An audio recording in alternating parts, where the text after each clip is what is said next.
مولانا محمد اللهم صل على سيدنا مولانا محمد وعلى آل سيدنا مولانا محمد سبحان الله والحمد لله لا إله سبحان الله والحمد لله لا إله إلا الله জবান খুলে পড়েন সুবহানাল্লাহ আলহামদুলিল্লাহ লা ইলাহা ইল্লাল্লাহ সুবহানাল্লাহ আলহামদুলিল্লাহ লা ইলাহা ইল্লাল্লাহ লা ইলাহা ইল্লাল্লাহ মুহাম্মাদুর রাসূলুল্লাহ। আমার ভাইরা, বিশ্বনবী বাড়িতে আসলেন, খাদিজাতুল কুবরাকে বললেন আমাকে ঢেকে দাও। হযরতে খাদিজা ওই দিন তাকে যে কয়টা কথা বলেছিলেন গুরুত্বপূর্ণ ছিল। প্রথম, ইন্নাকা লা তাসিলুর রাহিমা ওয়া তাহমিলুল কাল্লা ওয়া তাকসিবুল মা'দুমা। হে আমার স্বামী, হে কাসেমের পিতা, আপনি ভয় পাবেন না। কোন জ্যেষ্ঠ জিন পরী এগুলো আপনাকে ভয় দেখাতে পারে না, কারণ এই পৃথিবীতে আপনি মানুষের সম্পর্ক রক্ষা করে চলেন। পাবনাবাসী হযরতে খাদিজাতুল কুবরার এই কথা থেকে প্রতীয়মান হয় যে মানুষ আমরা দুনিয়াতে মানুষের সম্পর্ক ঠিক রাখতে পারি, বিশেষ করে আত্মীয়তার সম্পর্ক, রক্তের সম্পর্ক, দলীয় সম্পর্ক, জনগণের সম্পর্ক, এগুলো যারা এই পৃথিবীতে আমরা ঠিক রাখতে পারি তাদের ভেতর থেকে যত রকমের ভয় আছে আমার আল্লাহ নিজের পক্ষ থেকে দূর করে দেন। বলেন সুবহানাল্লাহ। এই কথাটা জানাতে এই রজব মাসে বিশ্ব নবীকে এখান থেকে লক্ষ লক্ষ মাইল দূরের পথ 27টা বছর তাকে আল্লাহ নিজের কাছে রেখে মাত্র 14টা জিনিস যে তাকে শিখিয়েছিলেন, তার প্রথম নাম্বারে এই সম্পর্কটা রব্বুল আলামিন তাকে জানিয়ে দিলেন, আকাযা রাব্বুকা আল্লা তা'বুদু ইল্লা ইয়্যাহু ওয়া বিল ওয়ালিদাইনি ইহসানা। খুব ভালো করে শুনবেন। 53টা বছর, 40 বছরে তিনি নবুয়ত পাওয়ার পরে 13টা বছর জুলুম, অত্যাচার, নির্যাতনের স্টিম রোলার তার উপরে চলছে। তিনি 3 বছর শিয়াবে আবি তালিবের 3টা বছর তিনি জেলখানায়ও ছিলেন। এই কঠিন পরিস্থিতির পরে আমার আল্লাহ তাকে সুসংবাদ দিলেন, হে নবী, আপনাকে আমি সামনে একটা কল্যাণময় রাষ্ট্র পরিচালনার দায়িত্ব দেব। এই জন্য যেদিন হিজরত করার সময় তাকে আল্লাহ নিজে শিখিয়ে দিয়েছিলেন, মিল্লাদুনকা সুলতানান নাসীরা। হে নবী, আপনি এই কঠিন মুহূর্ত পার করবেন। আজকে চারিদিকে 24 জন কাফের আপনাকে ঘিরে রেখেছে। আপনার বাড়ি এখান থেকে পথও সেরকম না, বিশাল কঙ্কটা কাঁটাযুক্ত এরকম কঠিন একটা পথ আপনাকে পাড়ি দেওয়া লাগবে, প্রায় 600 কিলোমিটারের মতো, 450 মাইল। এই বিশাল পথ পাড়ি দিয়ে যেখানে যাবেন ওই জায়গায় আপনার সব লোক আপনার পক্ষে না। এই বিশাল কাজ কারবার গুলো করার পর একটা রাষ্ট্র আপনাকে আমি আল্লাহ উপহার দেব। এই জন্য দোয়াটা আপনি আমার কাছে করেন। আজ যারা কথা বললেই বলেন মাওলানা মানুষ, হুজুর মানুষ, পীর সাহেব মানুষ, এরা ময়দানে আসবে কেন? এরা পরিবার, সমাজ, রাষ্ট্র নিয়ে এরা কথা বলবে কেন? কথা বলতে গেলে এদেরকে আপনি ধর্ম ব্যবসায়ী বানিয়ে দেন, এদের নামে আপনি এই ট্যাগটা দিয়ে দেন। ভালো করে শোনেন, আল্লাহ নিজে নবীকে শিখিয়েছেন যে আমার কাছে দোয়া করেন যে একটা কল্যাণকর রাষ্ট্র ক্ষমতা আমাকে দাও, যার ভেতরে তোমার সাহায্য থাকে। এজন্য মানুষকে বানানোর যে তিনটা উদ্দেশ্য আমরা পড়া কোরআনে পেয়েছি, তার প্রথম উদ্দেশ্য আল্লাহ জানিয়েছেন, এদিকে তাকান, ইন্নী জাইলুম ফিল আরদি খলিফা। ফেরেশতাদেরকে আল্লাহ বলেছিলেন আমি পৃথিবীতে মানুষ পাঠাতে চাই। কি হিসাবে পাঠাবো? আমার খলিফা হিসাবে। খলিফা মানে প্রতিনিধি, খলিফা মানে, জবান খোলেন, খলিফা মানে কি? আল্লাহর যেই কাজটা করার দরকার উনি না করে ওনার প্রতিনিধি পাঠিয়েছেন, সেইটাই আমরা। প্রতিনিধিকে আল্লাহ পাঠালেন কোথায়? জাইলুম ফিল আরদি, জমিনে। কোন জায়গায়? আরো জোরে বলেন। আপনাবাসী জবান খুলে উত্তর দেবেন, আমরা কি আজ আল্লাহর খলিফা হিসাবে জমিনে আছি? না, জমিনটা জালেমরা ফাঁকা পেয়েছে, এই জন্য তো 180 মাইল বেগে চালাচ্ছিল। হঠাৎ আমরা যখন জমিনে খানকা থেকে, মাজার থেকে, বিভিন্ন মাদ্রাসা থেকে, মসজিদ থেকে, বিভিন্ন ঘর বাড়ি থেকে যখন জমিনের ভেতরে এসে দাঁড়িয়েছি, জালেমরা তখন অলরেডি পালিয়ে গেছে। জমিন এখন ফাঁকা। এই মুহূর্তে আল্লাহর খলিফাদের কাজ হবে তার খেলাফতে জমিনে কায়েম করা। তিনটা উদ্দেশ্যের কথা বলছিলাম, তার প্রথম এইটা। রব্বুল আলামিন বলেন, ফেরেশতারা আমাকে জিজ্ঞাসা করছিল, আল্লাহ তুমি কি এদেরকে তাসবিহ তাহলিল জিকির আজগারের জন্য বানাবে নাকি? আল্লাহ সাফ জবাব দিয়েছেন, না, তাসবিহ তাহলিল জিকির আজগারের জন্য আমি খলিফা দুনিয়ায় পাঠাবো না, আমি জমিনে খলিফা পাঠাতে চাই আমার আইন প্রতিষ্ঠা করার জন্য। বলেন মারহাবা। আল্লাহর যে উদ্দেশ্য, সেই উদ্দেশ্য যারা সফল করতে চায় তারাই আমার আল্লাহর আসল বান্দা। আপনি রহমানের বান্দার যে 13টা গুণ পাবেন সূরা ফুরকানের ভেতরে, তার ভেতরে এইটা আছে। রহমানের বান্দা তারা যারা এই জমিনে আল্লাহর বিধানকে, এই ফুরকানকে কায়েম করার জন্য যারা চেষ্টা চালায়। এই বাংলাদেশে যত মানুষ এখন আমরা বাস করছি, একটা খুশির সংবাদ বলছি, আগস্টের 5 তারিখের আগ পর্যন্ত এই দেশে মাত্র 100 জনের 15 জন মানুষ খেলাফতের এই দায়িত্বের ঘোষণা দিত। কত? এই ছেলে, আরে ডিস্টার্ব করে কাজের ভেতরে। আপনারা এত জরুরি এখানে আসা, পিছিয়ে বসা যাচ্ছে না? পিছিয়ে বসেন, বসেন, পিছিয়ে বসেন।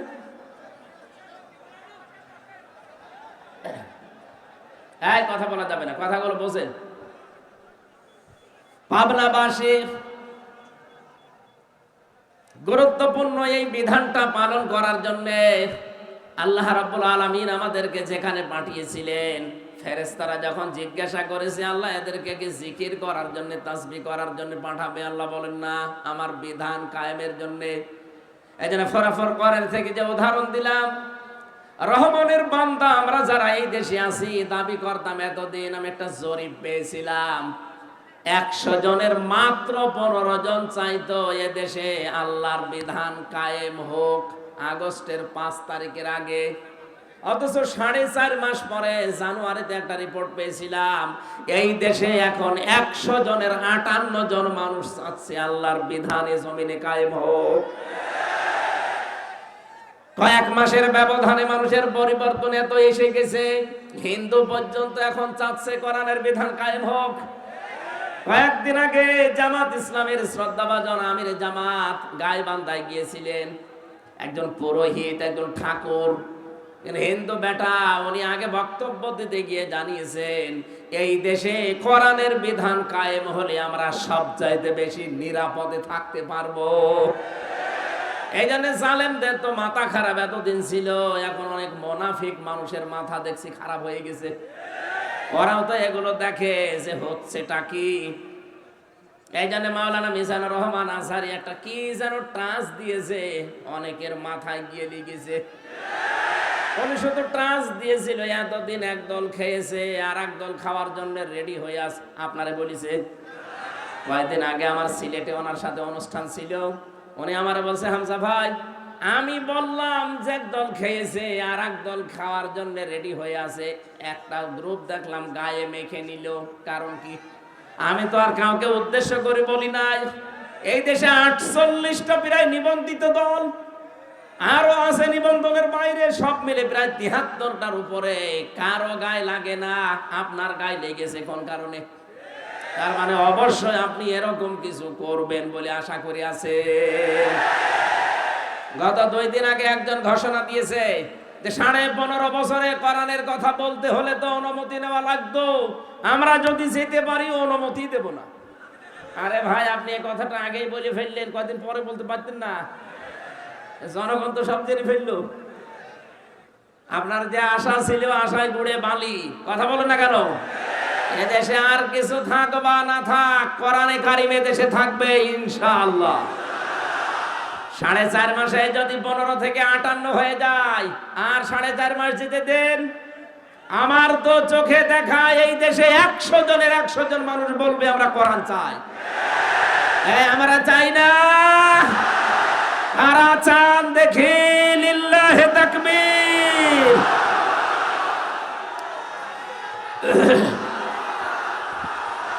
আলহামদুলিল্লাহ। ভাই,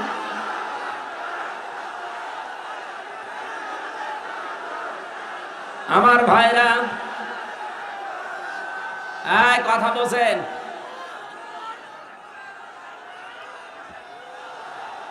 কোরআনে কারিমের এই বাতাস, আমি বাংলাদেশের 630টা থানায় আমার কম বেশি যাওয়া হয়ে গেছে। আমি দেখতে পাচ্ছি এদেশের মুসলমান, হিন্দু, বৌদ্ধ, খ্রিস্টান নেই, মানুষ পদবাচ্চে যারা বিবেচিত সবাই এক বাক্যে আওয়াজ তুলছে আমরা কোরআনের বিধান চাই। আর কিছু ক্যান্সার আছে, এরা হয়তো মাথা খারাপ, এই কারণে বলছে কিছু চাই না, আগে থালা দেন। থালা কি করবেন? আমরা আহ্বান জানিয়েছি একেবারে স্পষ্ট ভাষায়, যারা দায়িত্বে এখন আছেন সংস্কার করেন খুব তাড়াতাড়ি, সম্মানজনক একটা সময় নিয়ে সংস্কার করে তাড়াতাড়ি নির্বাচন দিয়ে নির্বাচিত সরকারের হাতে দেশটা তুলে দেন। তাহলে এই দেশ নিয়ে আপা সহ যারা পালিয়েছে কে আবার ষড়যন্ত্র করার সুযোগ পাবে না। কিন্তু সংস্কার না করে আমরা নির্বাচন করতেও চাই না, হতেও দেব না। কারণ আর আগে দিনের ভোট রাতে হয়ে যাবে। কথা বলেন ঠিক কিনা? দিনের ভোট রাতে হয়েছে, এটা কি ওয়াজ করা লাগবে? যারা করেছে আমার সাথে, একদম একজন ওসি ছিল জেলখানায়, সে আমার নিজে বলেছে যদি আমরা দিনের ভোট রাতে করেছি। সুতরাং আমরা চাই 1628 জন এরকম চেয়ারে যারা বসে আছেন, এগুলো সব জালেমদের দোসর অথবা নিজেরাই জালেম। কথা বলেন না কেন? এরা এই তিনটা টার্মে এই জালেমা জালেমদেরকে এরা টিকিয়ে রাখার জন্য সর্বাত্মক চেষ্টা চালিয়েছে। আমরা চাই খুব তাড়াতাড়ি ওদেরকে চেয়ার থেকে নামিয়ে এই 15.5 বছরে যারা বৈষম্যের শিকার ছিল তাদেরকে চেয়ারে বসান। এই কথা বলেন না কেন? নয়তো এইভাবে যদি আবার আমতা করে দিয়ে দেওয়া হয়, একবারে ডিক্লিয়ার দিয়ে দেবে 154 জন, দিনের ভোট রাতে হয়ে যাবে, আগে যা ছিল তাই। তাহলে তো ওরাই থাকা ভালো ছিল। এক লোক বিবাহ করার পরে বাসর রাত্রে এখনো স্ত্রীর কাছে যায়নি, শাশুড়ি এসে বলছে বৌমা কি করবা জানি না, আমার কিন্তু নাতি চাই। বলছে মা আপনি সময় দেবেন না। ননদ যে বলছে ভাবি কি করবা জানি না, আমার কিন্তু ভাতিজা চাই। দাদি শাশুড়ি গিয়ে বলছে কি করবা জানি না, আমাদের কিন্তু পতি চাই। স্বামী এবার এসে বলছে বউ ঘুমিয়ে পড়ো, কিন্তু আমার বেবি চাই। স্ত্রী বলছে দাঁড়ান, আপনার কি সব পাগলের বংশ? এখনো বাসরই হয়নি, এখনো বাসর হয়নি, এরপরে এর ভেতরে আপনার মা এসে চাই নাতি, আপনার দাদি এসে চাই পতি, আপনার বোন এসে চাই ভাতিজা, আর আপনি যে এসে চাচ্ছেন বেবি। আমি কেগুলো ডাউনলোড করে নিয়ে আসবো, সময় দেবেন না। আগে অন্তত বাসর হোক, অন্তত 10 মাস 10 দিন সময় দেন, তারপরে যে যা চেয়েছেন সবগুলোই দেব। কিন্তু আমার 1 বছর সময় দেওয়া লাগবে। কথা বলেন ঠিক কিনা? আরে ভাই, যারা দায়িত্ব নিয়েছে এরা তো একটাও রাজনীতিবিদ না, সব ব্যবসায়ী, এক একজন এক এক দিকের। তাই আপনি 1 বছরও সময় দিলেন না, বেবি ডাক শুনবেন কি করে? এই জন্য আমরা কাঙ্ক্ষিত মানের সময় দিতে চাই, সম্মানজনক সময় নিয়ে তারা খুব তাড়াতাড়ি সংস্কার করে এদেশে এমন জায়গায় নিয়ে যাক যেন আমার ভোট আমি দেব, যাকে খুশি তাকে দেব। কথা বলছি। আমার ভাইরা, বিশ্বনবী মুহাম্মদ রাসূলুল্লাহ, আল্লাহ রাব্বুল আলামিন তাকে ডাক দিয়ে বললেন, হে নবী, আপনি আমার কাছে এই দোয়াটা করেন যে আমি রাষ্ট্রীয় ক্ষমতা চাই। আজ যারা এই দেশে এই কথা আহ্বান জানায় আপনাদেরকে যে আমরা রাষ্ট্রীয় ক্ষমতায় যেতে চাই, কারণ আমরা এই কোরআনে কারিমকে প্রতিষ্ঠা করতে চাই, ওদের মনের ভেতরে যদি দুনিয়ার কোনো কামনা বাসনা থাকে, আপনি মাস্ট বি তার পেছনে থাকবেন না। কি কথা বুঝতেছেন? কারণ এই মানুষগুলো অলরেডি শপথ নেওয়ার সময় আল্লাহকে কথা জানিয়েই দিয়েছে, ইন্না সলাতি ওয়া নুসুকি ওয়া মাহইয়ায়া ওয়া মামাতি লিল্লাহি রাব্বিল আলামিন। আমার নামাজ, আমার কুরবানি, আমার বেঁচে থাকা, আমার মরে যাওয়া, আমি সব আল্লাহকে দিয়ে দিয়েছি। সুতরাং এই শপথ যারা পাঠ করে, এই মানুষগুলো নিজের জন্য অন্তত কিছু করবে না। যদি করে, সে মুনাফিক হয়ে কিয়ামতে উঠবে। কারণ সে আল্লাহর কাছে অঙ্গীকার দিয়েছে। কথা বলেন না কেন? যারা অঙ্গীকার আবদ্ধ হয়েছে, আপনি মাস্ট বি তাদের পেছনে থাকবেন। কারণ ওই মানুষগুলো তার জীবন, মরণ, নামাজ, ত্যাগ, তিতিক্ষা, কোরবানি অলরেডি আল্লাহকে দিয়ে দিয়েছে, ঘোষণা দিয়েছে। এই এরা এত আওয়াজ করে কেন?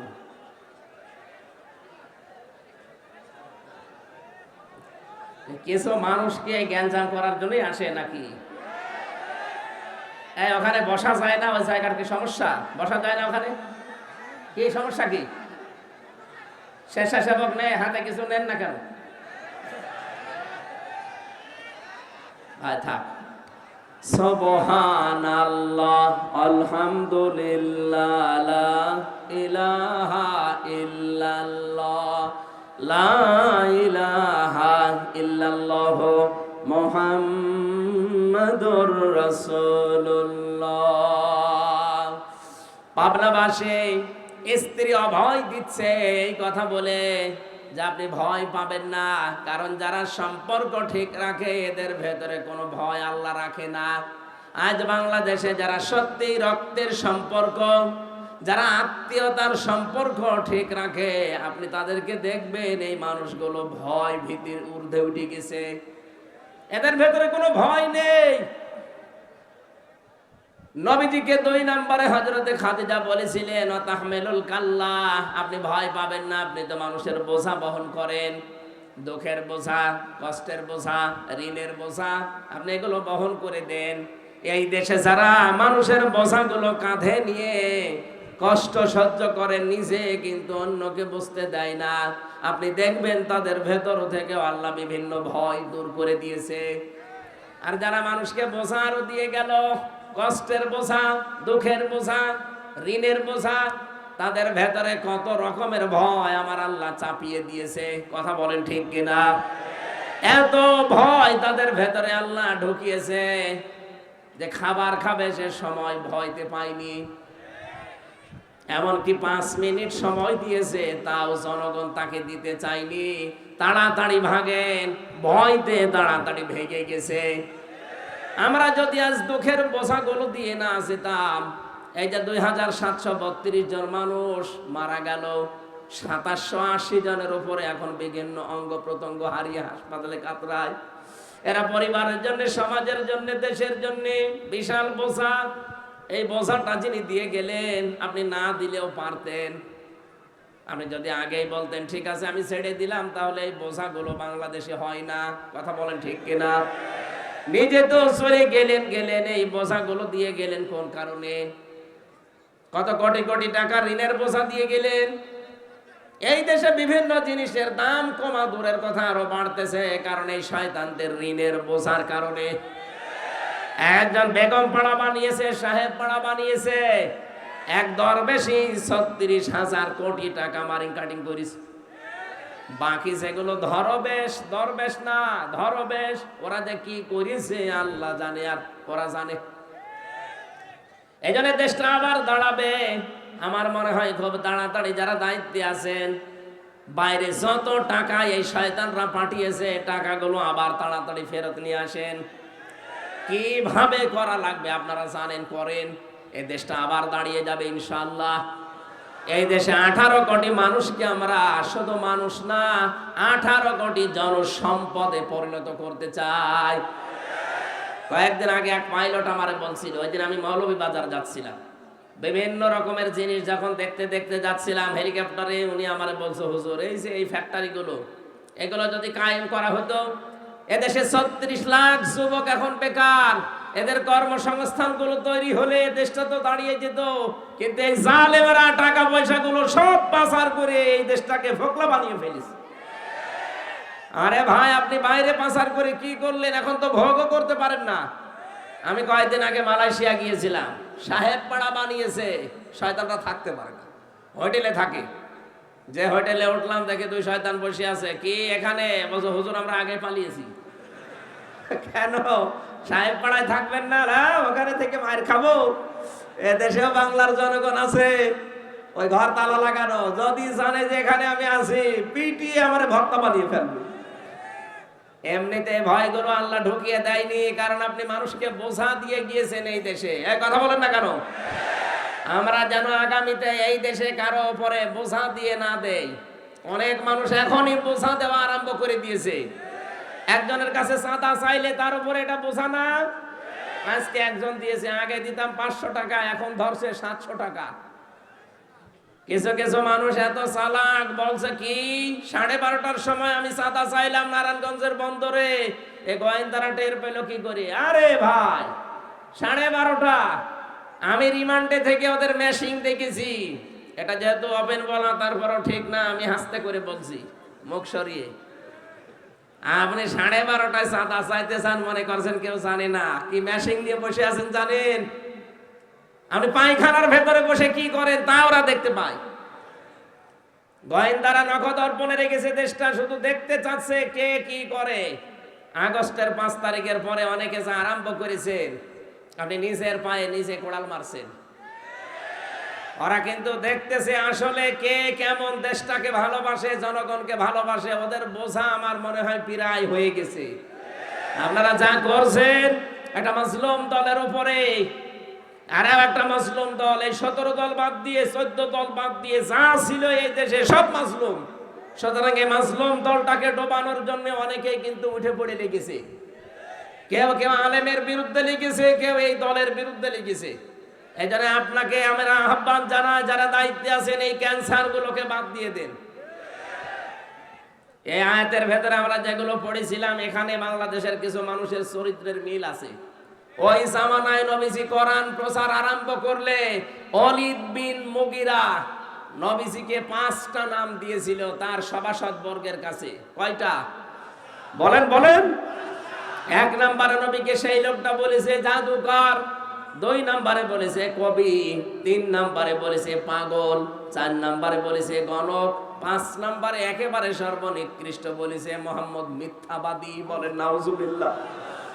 রব্বুল আলামিন বলেন, না, তুমি যে 5টা নাম দিলে, তোর এই 5টা নামের জবাবে আমি আমার নবীকে আরো 5টা গুণ বাড়িয়ে দিলাম। ইয়া আইয়ুহান নাবিয়্যু ইন্না আরসালনাকা শাহিদাও ওয়া মুবাশশিরাও ওয়া নাযীরা ওয়া দা'iয়ান ইলাল্লাহি বিইযনিহি ওয়া সিরাজাম মুনীরা। সূরা আহজাব 44, 45, 46 নম্বর আয়াত। 45 নম্বর 46 নম্বর আয়াতে আল্লাহ নিজে জানিয়েছেন, ওরা গালি দেয় আপনাকে 5টা, আমি আল্লাহ আপনার গুণ আরো 5টা বৃদ্ধি করে দিলাম। হে নবী, আপনাকে আমি পাঠিয়েছি শাহিদা, সাক্ষীদাতা হিসাবে। আপনি সত্যের সাক্ষ্য তুলে ধরবেন। 2 নম্বরে আপনি সতর্ককারী, আপনি সুসংবাদদাতা, আপনি আল্লাহর দিকে আল্লাহর অনুমতি ক্রমে ডাক নেওয়ালা। 5 নম্বরে আপনি উজ্জ্বল প্রদীপ। এই 5টা নাম আল্লাহ ওয়ালিদ বিন মুগিরা এই নামগুলো দেওয়ার পরিপ্রেক্ষিতে আল্লাহ নিজে দিয়েছেন। বলেন সুবহানাল্লাহ। এখন নবীজি নেই, নবীর ওয়ারিসদেরকে আজ যারা চিন্তা ভাবনা করে করে নতুন নতুন নাম দিচ্ছেন, এই যে এই আয়াতে আছে ইন্নাহু ফাক্কারা ওয়া قدر فقتل كيف قدر ثم قتل كيف قدر রব্বুল আলামিন বলেন বহু চিন্তা ভাবনা করে নবীর বিরুদ্ধে এই কথাগুলো দাঁড় করিয়েছিল যে নবীজি গণক, নবীজি জাদুকর, নবীজি কবি, নবীজি পাগল, নবীজি মিথ্যাবাদী। কত নিকৃষ্ট চিন্তা ভাবনা তার। ১৫০০ বছর আগে ওয়ালিদ বিন মুগিরা নবীকে গালি দিয়ে অভিশপ্ত হয়েছে। আল্লাহ বলেন কুতিলা ফা কুতিলা, সর্বনাশ ওই লোকটার জন্য। কাইফা কদ্দারা, কি করে এই চিন্তা তার মাথায় আসলো। আজ বাংলাদেশে কত রাজনৈতিক দলের নেতা দেখছি আলেমদেরকে এখন কোরআন প্রচারের কারণে ধর্ম ব্যবসায়ী বলে গালি দিচ্ছে। ১৫০০ বছর আগে ওরা নবীকে গণক বলেছে, জাদুকর বলেছে, এখন ধর্ম ব্যবসায়ী বলছে, কথা প্রায় একই। আমার তো মনে হয় নবীজি যদি এই মুহূর্তে এই দেশে আসতেন ধর্ম প্রচার করার জন্য, যারা জালেমদেরকে, নবীর উত্তরাধিকারীদেরকে ধর্ম ব্যবসায়ী বলে গালি দেয়, আমার মনে হয় ওরা নবীজিকেও ধর্ম ব্যবসায়ী বলে গালি দিত। আল্লাহ পাক বলেন সুম্মা কুতিলা কাইফা কদ্দারা, আমি আবার বলছি ওরা সর্বনাশ, ওদের জন্য ধ্বংস, সর্বনাশ, ওদের উপরে লানত, আমি আল্লাহর বরদোয়া। যারা এই শব্দগুলো আবিষ্কার করে, আজ বাংলাদেশে যারা আলেমদের নামের শেষে আগে কত রকমের শব্দ আবিষ্কার করছেন, কেউ আলেমদের নামের আগে পরে লাগিয়ে দেয়, এটা তেতুল হুজুর, এক কথা বলে না কেন। আল্লামা দেলাওয়ার হোসাইন সাইদের নাম তারা পাল্টিয়ে দিয়ে দিয়েছে দেলু শিকদার।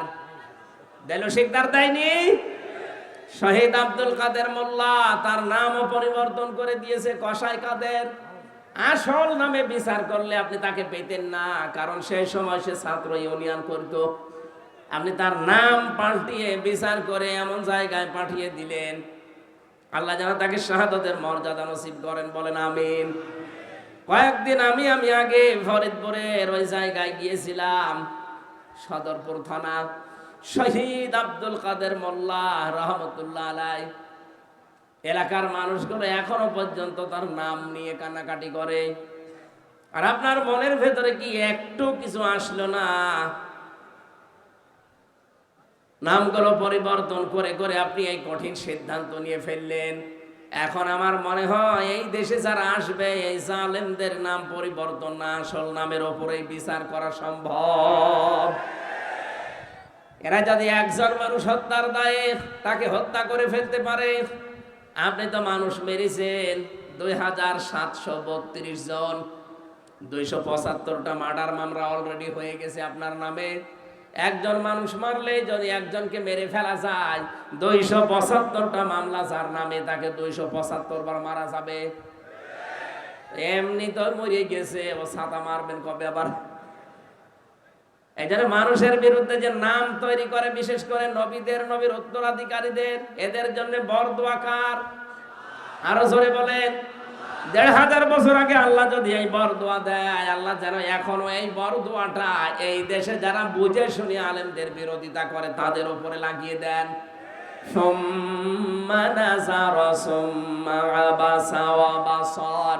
আল্লাহ পাক বলেন একবার কিন্তু তাকিয়েছিলেন নবীর দিকে। আল্লাহর নবী যখন কোরআনে কারীম প্রচার করার জন্য হজের ওই মৌসুমে বিভিন্ন তাঁবুতে তাঁবুতে তাঁবুতে যেতেন, হাজীদেরকে বলতেন যে এক আল্লাহর প্রতি ঈমান আনো, মূর্তি পূজা, দরগা পূজা, দুর্গা পূজা ছেড়ে দাও। তখন ওই লোকটা নবীর পেছনে গিয়ে নবীর দিকে তাকিয়ে ভুরু কুঞ্চিত করত এবং নবী থেকে নিবৃত্ত করার চেষ্টা করত মানুষদেরকে। ওই যে 5টা নাম বললাম, এগুলো একটা একটা করে সব অ্যাপ্লাই করেছিল, কিন্তু একটা কাজে লাগে নাই। আল্লাহর নবী মুহাম্মদুর রাসূলুল্লাহ এই যে কম্বল দিয়ে যখন তিনি আবৃত ছিলেন, তাকে ঢেকে দেওয়া ছিল, নবী যে এখান থেকে কম্বলের ভেতরে তিনি কাঁপছিলেন। আল্লাহ আয়াতগুলো নাযিল করে জানালেন, ইয়া আইয়ুহাল মুদ্দাসসির, হে কম্বলওয়ালা, কাঁপার জন্য আপনাকে আমি পাঠাইনি। কুম, দাঁড়ান, ফানজির, মানুষকে সতর্ক করেন। অরব্বাকা ফাকাব্বির, আপনার রবের বড়ত্বের কথাগুলো তুলে ধরেন। আমার তো মনে হয় আয়াতগুলোর কার্যকারিতা এখন বাংলাদেশে 100 ভাগ দরকার। ওরা মানুষের তৈরি করা আইন কায়েম করতে গিয়ে যদি জান মাল ইজ্জত আবরু সময় সম্পদ সব ব্যয় করতে পারে, আমরা আল্লাহর বিধান কায়েমের জন্য সময় সম্পদ আমাদের জীবন ব্যয় করব, এতে ঠেকা কিসের? কথা বলেন না কেন? যারা ভয় করার কথা বলা, যদি ভয় না পায়, আমাদের তো কোনো ভয় নেই। আমাদের চোখ বন্ধ হতে দেরি, আল্লাহর বানানো জান্নাত পেতে আমাদের দেরি হবে না। এতে যে যাই আপনাকে বলুক না কেন সব মিথ্যা কথা। আপনি দিন কায়েমের জন্য শুধু কাজ করে যাবেন, মরতে দেরি হবে, আমার আল্লাহ আপনাকে জান্নাত দিতে দেরি করবে না। সূরা সফের 10, 11, 12 নম্বর আয়াতে এই তথ্যগুলো আছে, আপনি দেখে নেবেন। দুনিয়ায় যারা আল্লাহর বিধান কায়েমের জন্য চেষ্টা চালাবে, রব্বুল আলামিন জানিয়েছেন, হালাদুল্লুকুম আলা তিজারাতিন তুনজিকুম মিন আযাবিন আলীম। হে নবী, আপনাকে কি আমি এমন একটা ব্যবসার কথা বলবো যেটা করলে জাহান্নামের আগুন থেকে আপনি বেঁচে যাবেন? তুমিনুনা বিল্লাহি ওয়া রাসূলিহি ওয়া তুজাহিদুনা ফি সাবিলিল্লাহ বিআমওয়ালিকুম ওয়া আনফুসিকুম যালিকুম খায়রুল লাকুম ইন কুনতুম তা'লামুন। বলেন আমিন। পাবনাবাসী, আমার কথা সামারাইজ হচ্ছে, ওরা মানুষের তৈরি করা আইন এই দেশে কায়েম করতে যদি ভয় না পায়, ওরা যদি পিছপা না হয়, আমরা আল্লাহর তৈরি করা আইনে জমিনে কায়েম করতে কোনোদিন আর পিছপা হবেন? যে যেখান থেকে আছেন আপনার ওই জায়গা থেকে আপনি চেষ্টা চালাবেন। দিন যদি কায়েম হয় তো ভালো, যদি কায়েম না হয় আপনার কোনো অসুবিধা নেই। আপনার বেতন ঠিক বিকাল 5টা জীবনের শেষ দিনে আপনি পেয়ে যাবেন। বলেন সুবহানাল্লাহ। বিশ্বনবীকে আল্লাহ জানিয়েছেন, সিয়াবাকা ফাতাহির, আপনার পোশাক পবিত্র করেন। এখানে পোশাক পবিত্রের ব্যাখ্যা আমি পেয়েছি 3টা। 1 নম্বরে আপনি যেন কোনো নাপাক পোশাক পরবেন না। 2 নম্বরে কোনো হারাম উপার্জনের টাকা দিয়ে পোশাক কিনবেন না। 3 নম্বরে আপনার পোশাককে যেন আপনি 8-60 ছোট খাটো এরকম পরবেন না। আপনার পোশাক হবে ঢিলা ঢালা। আপনার পোশাক যেন আবার টাকনোর নিচে চলে না যায়। প্যান্ট, পায়জামা, লুঙ্গি যাই পরেন না কেন এটা যেন টাকনোর নিচে না যায়। এইটা এই আয়াতের ব্যাখ্যা। আর রজিসা ফাহাজুর, হ্যাঁ নবী, আপনি অপবিত্রতা থেকে বেঁচে থাকবেন। এখানে অপবিত্রতা বলতে মূর্তি পূজা বোঝানো হয়েছে। পৃথিবীতে যদিও আমরা মূর্তি পূজা মুসলমানেরা করি না, কিন্তু দরগা পূজা আমাদের দেশে আছে। আমাদের দেশে পীর পূজা আছে, মাজার পূজা আছে, মানুষ পূজা আছে, মানুষের ছবি পূজা করা আছে। কথা বলেন ঠিক কিনা? আমরা এই জিনিস থেকে মুক্ত থাকবো আজকে থেকে। ওয়ালা তামনুন তাস্তাকসির, বেশি পাওয়ার জন্য মানুষকে দান করবেন না। ওয়ালি রাব্বিকা ফাসবির, ইসলামের উপরে চলতে গিয়ে, ইসলাম প্রচার করতে গিয়ে, ইসলামের উপরে টিকে থাকতে গিয়ে বিপদ আপদ মুসিবত আসবে, আপনি ধৈর্য ধারণ করবেন। এই 7টা আয়াত আমার আল্লাহ নাযিল করেছিলেন এই ওলীদ ইবনে মুগীরার কথার জবাব দেওয়ার জন্য। পরবর্তীতে কিয়ামতের কিছু ভয়াবহ চিত্র আমার আল্লাহ নিয়ে আসলেন তার জীবন সম্পর্কে।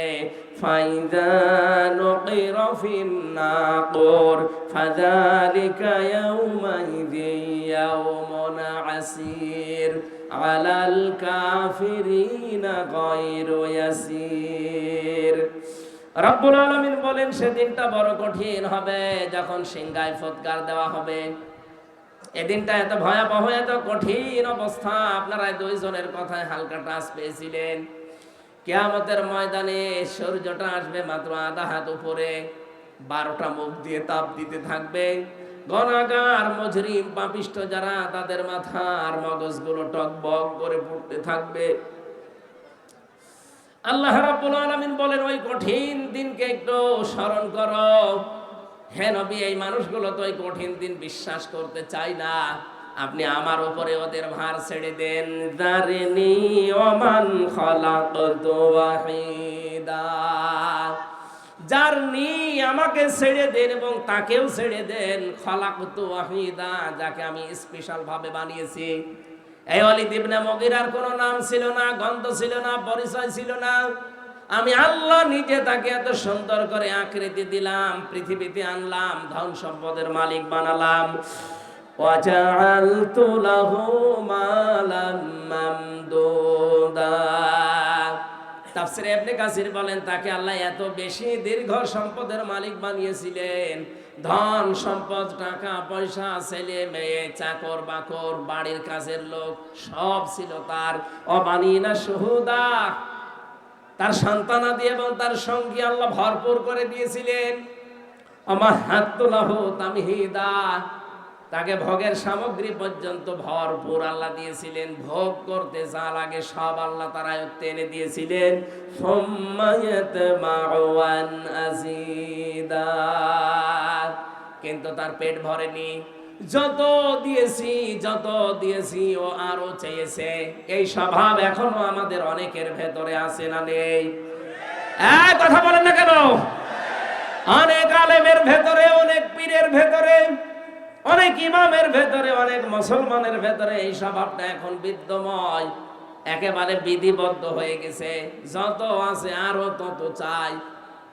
ইত্তাবিউ মাল্লা ইয়াসালুকুম আজরাও ওয়া হুম মুহতাদুন। রব্বুল আলামিন বলেন, অনুসরণ করবা দুনিয়ার মানুষেরা তাদেরকে যারা মানুষকে আল্লাহর দিকে ডাকে কিন্তু পারিশ্রমিক চায় না। 2 নম্বরে তারা নিজেরাও হেদায়েতের উপরে আছে। বাংলাদেশে এই 2টা গুণ বিশিষ্ট যারা আছে তাদেরকে অনুসরণ করার কথা জানিয়েছেন কে? আমরা আজ একদলকে দেখতে পাই, তারা নিঃস্বার্থভাবে আল্লাহর দিকে মানুষকে ডাকে কিন্তু তারা হেদায়েতের উপরে নেই। কারণ হেদায়েতের উপরে থাকতে গেলে মাস্ট বি আপনাকে কোরআন দিয়ে ডাকা লাগবে। কথা বলেন না কেন? আর কোরআন দিয়ে আমরা অনেকেই মানুষকে ডাকি কিন্তু আমরা হেদায়েতের উপরে নিজেরা নেই। কোরআন দিয়ে আমরা নিজেরা মানুষকে ডাকি, হেদায়েতের উপরে নেই। এই জন্য বললাম, হাজারো মানুষ আজ পারিশ্রমিক চেয়ে নেয়, জোর করে নেয়, না দিলে ওরা কোরআন প্রচার করতে যায় না। এটা আয়াতের সাথে পুরা সাংঘর্ষিক, আপনি যতই দলিল পেশ করেন না কেন। সুতরাং নবীর এই কোরআনের আয়াত অনুযায়ী, আল্লাহর কোরআনের আয়াত অনুযায়ী ওই মানুষগুলোকে অনুসরণ করা লাগবে যারা নিঃস্বার্থভাবে আল্লাহর কোরআনের প্রচার মানুষের ভেতরে করবে এবং নিজে ওই হেদায়েতের উপরে থাকবে। আমরা বাংলাদেশে অনেকগুলো মানুষকে পেয়েছিলাম, তার ভেতরে এখানে যিনি কথা বলতেন আল্লামা সাঈদী রহমতুল্লাহ আলাইহি, কথা বলেন ঠিক কিনা? তার ইখলাসের কারণে, তার ভেতরে যে আল্লাহর প্রতি তাওয়াক্কুল ভরসা ছিল, তিনি যে উজরত ছাড়া আল্লাহর কোরআনে কারীমকে প্রচার করতেন, এই জন্য আল্লাহ তাকে আজ পর্যন্ত চিরন্তন করে রেখে দিয়েছে। আমরা তাদের অনুসরণ করতে চাই, আল্লাহ তৌফিক দেন, বলেন আমিন। আল্লাহ বলেন ওই লোকটাকে উদ্দেশ্য করে যে ওলিদ, আরো চাও, আরো চাও।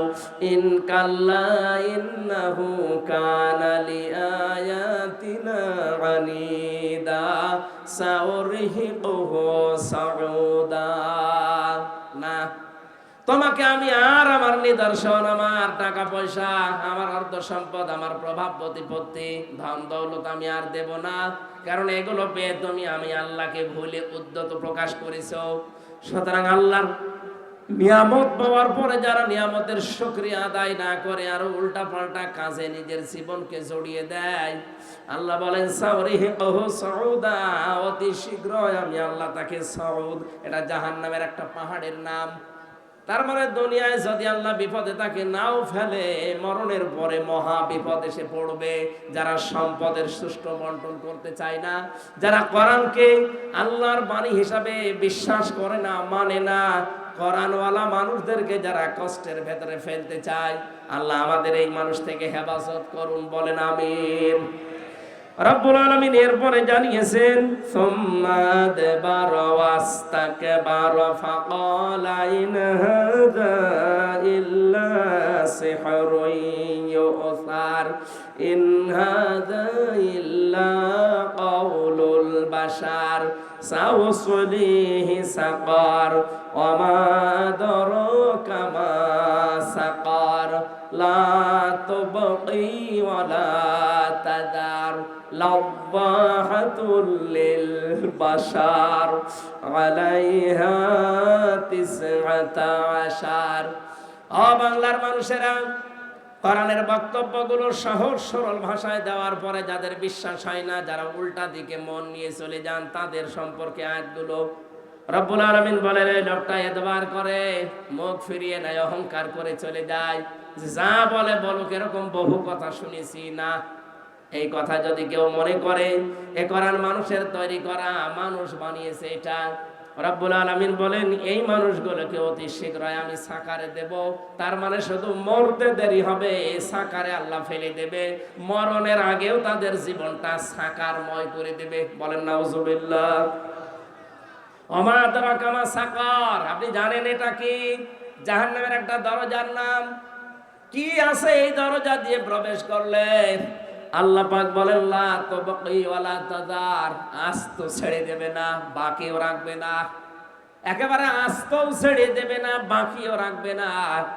লাওয়াহাতুল লিল বাশার, এই দরজা দিয়ে যারাই প্রবেশ করবে আল্লাহ আগে তাদের চামড়া খসিয়ে নেবে। বাংলার মুসলমানেরা কত ভয়ঙ্কর একটা ঘর আল্লাহ বানিয়েছে, যারা সত্যকে সত্য জানার পরে অহংকার করে মুখ ফিরিয়ে চলে যান তাদের জন্য। আর বাংলাদেশে এই রোগের রোগী বেশি, কারণ এত তাফসীর মাহফিল পৃথিবীর কোনো দেশে হয় না। কোরআন দিয়ে মানুষকে ডাকায় বাংলাদেশের মতো কোনো দেশে আমি পাইনি। এত ডাক দেওয়ার পরেও যারা ফিরে আসতে চান না, খালি উল্টা পাল্টা মনে করে, অহংকার করে যারা উল্টা দিকে ফিরে যান, আপনার জন্য কিন্তু সাকার অপেক্ষা করছে। এর বর্ণনা আল্লাহ নিজে দিয়েছেন, কাল্লা, কখনোই না, সাকারে তোরে প্রবেশ করাবো। এটা এমন একটা ভয়ঙ্কর জায়গা, এ ঘরে ঢুকলে আগে চামড়া খুশি যাবে। ইন্না শাজারাতা যাক্কুম তাআমুল আসিম কাল মুহলি ইয়াগলি ফিল বুতুনি কাগলিল হামিম খুযুহু ফাতিলুহু ইলা সাওয়াইল জাহিম সুম্মা সাব্বু ফাওকা রাসিহি মিন আযাবিল হামিম যুক ইন্নাকা আনতাল আজিজুল কারীম ইন্না হাযা মা কুনতুম বিহি তামতারুন। বলেন আল্লাহু আকবার। রব্বুল আলামিন এমন একটা চিত্র এখানে চিত্রায়িত করেছেন যে জাহান্নামের ভেতরে এই সাকারে যারা পড়বে তাদেরকে যাক্কুম ফল আমি খেতে দেব। ক্ষুধার যন্ত্রণায় যখন তারা দুই হাত দিয়ে যাক্কুম গাছের ফল পেটের ভেতরে দেবে, গলার ভেতরে যাওয়ার পরে সামনেও আসবে না, ভেতরেও যাবে না, মাঝখানে থাকবে। এটা ছড়ানোর জন্য তারা জাহান্নামের ফেরেশতাদের কাছে বলবে পানি দেন। তাদের নিজেদের রক্ত আর পুষ গরম করে যখন তাদের সামনে ধরা হবে, মুফাসসির জানিয়েছেন এটা যখন এই চোয়ালের কাছে আসবে এত গরম হবে, এই নিজের ঠোঁটের মাংসগুলো সব খসে বসে ওই পাতিলার ভেতরে পড়বে। গরম টকবকে এই পানিগুলো নিজের পেটের ভেতরে যাবার পর আল্লাহ বলেন এই মানুষগুলোর নাড়ি ভড়ি যা আছে সব পায়খানার রাস্তা দিয়ে বের হয়ে যাবে। পাবনাবাসী আযাব কিন্তু আমাদের জন্য অপেক্ষা করছে। এই জন্যই বলছি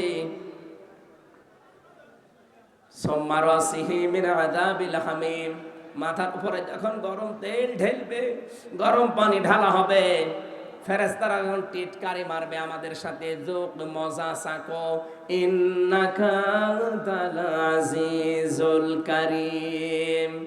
তুমি তো দুনিয়াতে বড় সম্মানিত ছিলে, মানুষ তোমাকে দেখলে চেয়ার ছেড়ে দিত, মানুষ তো আর বুঝতো না তুমি কয় নাম্বার, তোমার আমল তোমার আখলাক ওরা বুঝতো না, তোমার দিনের কাজ একরকম, রাতের কাজ আর এক রকম। এরকম মানুষ দেশে নেই, আছে মানে আমরাই। আমাদের চেহারা দেখে উপরের কাজ বেশ ভালোই লাগে, ভেতরে ভেতরে লোকটা এত নিচে নেমে গেছে, শয়তানও অত নিচে নামে না। এখানে যাদের মোবাইল আছে, ফোন আছে, ফ্যাক্স আছে, বাড়িতে কম্পিউটার আছে, এই মানুষগুলোর জীবনে এত নিকৃষ্ট গুনাহগুলো এরা করে, শয়তানের ধোঁকায় পড়ে যে শয়তানও অত নিচে নামে না। এক কথা বলেন না কেন?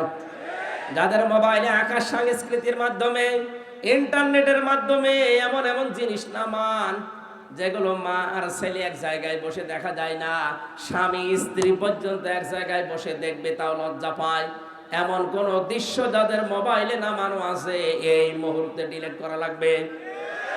নয়তো ফেরেশতারা আযাব দিতে দিতে এই শব্দটা বলবে যুক ইন্নাকা আনতাল আজিজুল কারীম, বড় সম্মানিত ছিল দুনিয়ায়, আজ মজা নাও। আজ তো এখানে মাত্র 20,000 50,000 মানুষ নাই আমরা হব, এখানে যদি আল্লাহ এরকম অপমান করে আপনি অপমানেই মরে যাবেন। কিয়ামতে কোটি কোটি মানুষ থাকবে, একটা বারের জন্য ভাবেন কোটি কোটি মানুষ থাকবে, এতগুলো মানুষের সামনে আমাকে ধরে আল্লাহ অপমান করবে যে দুনিয়ায় তোকে কেউ টের পায়নি, আজকে আমি সব ওপেন করে দেব। তোর মোবাইলে কি থাকতো আজকে আমি সব দেখাবো।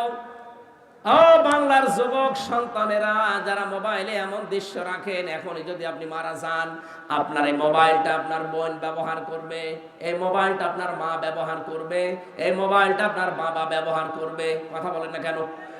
বলেন তো আপনার কি মনে হয় যে মোবাইলটা রেখে গেলেন, যার ভেতরে অর্ধ উলঙ্গ উলঙ্গ ছবি রেখে দিয়েছেন, এমন এমন নাম্বার রেখে দিয়েছেন, বিবাহিত মেয়েদের নাম্বার, পাশের বাড়ির প্রতিবেশীর স্ত্রীর নাম্বার, ভাবির নাম্বার সেভ করে ওলট পালট গল্প করেন যারা, এই মোবাইলটা কিন্তু আপনার বাবা ব্যবহার করলে সব দেখবে। আপনি তো মরে গেলেন। এটা যদি সত্যি আপনার বাবা ব্যবহার করে আর যদি ওই দৃশ্যগুলো মোবাইলের ভেতরে পায়, তো কি ধারণা করবে আপনার প্রতি আপনার বাবা বলেন।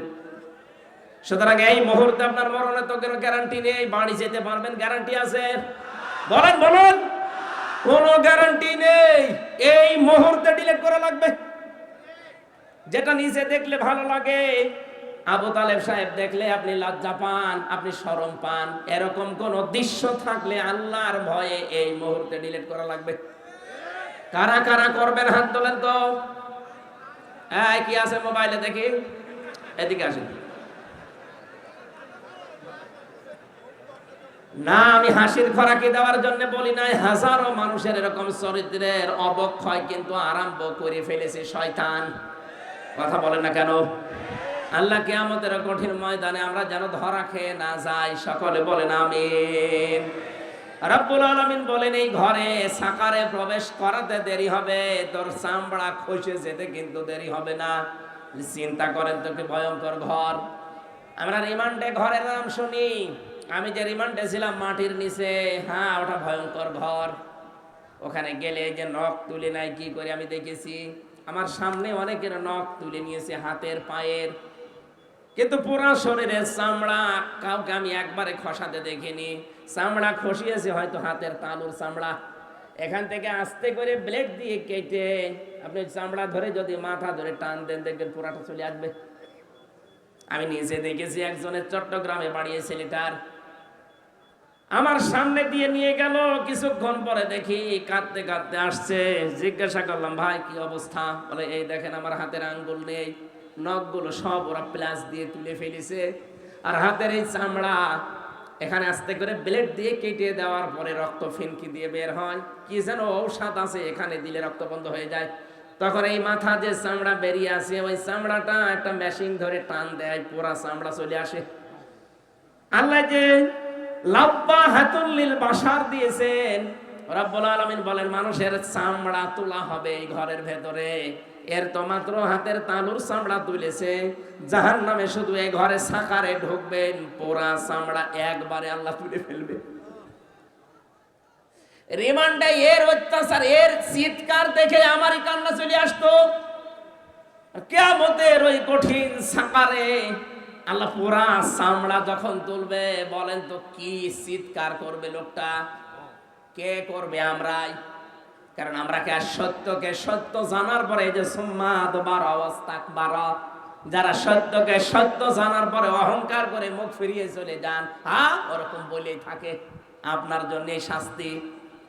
আর আমি দেখতে পাচ্ছি বাংলাদেশে এই শাস্তিটা বেশি হবে। কথা বলেন না কেন? এই দেশে এই শাস্তিটা বেশি হবে।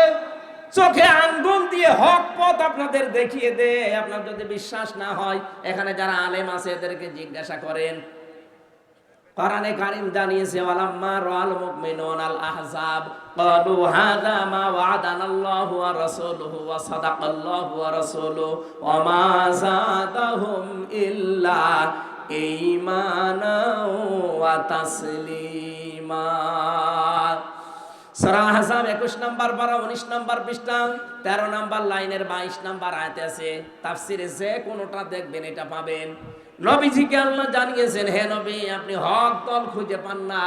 পৃথিবীতে হক দল ওইটা যাদেরকে দেখে অন্য আল্লাহ বিরোধী যারা তারা তেড়ে তেড়ে মারতে আসে।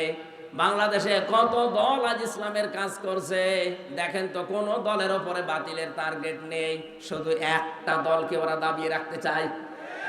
আপনি হক দল খুঁজে পান না মানে আয়াতের তাফসীর পড়বেন, দেখবেন এই দেশে হক আপনি যদি চিনতে নাও পারেন, বাতিলরা কিন্তু চিনে ফেলেছে।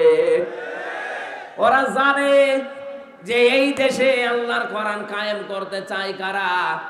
ওরা এটাও বিশ্বাস করে যে কোনোদিন তাহেরির দ্বারা এদেশে কোরআন কায়েম হবে না। ওরা বিশ্বাস করে নজিবুল বছর মজভণ্ডের দ্বারা জীবনেও কোরআন দেশে কায়েম হবে না। ওরা বিশ্বাস করে আট রশির দ্বারা দেশে কোরআন কোনোদিন কায়েম হবে না। ওরা বিশ্বাস করে ফেলেছে কোরআন কায়েম হতে হলে একামতে দিনের কর্মীদের দ্বারা হবে। এদের সবার টার্গেট এখন ঠেকাও, একামতে দিনকে ঠেকাও।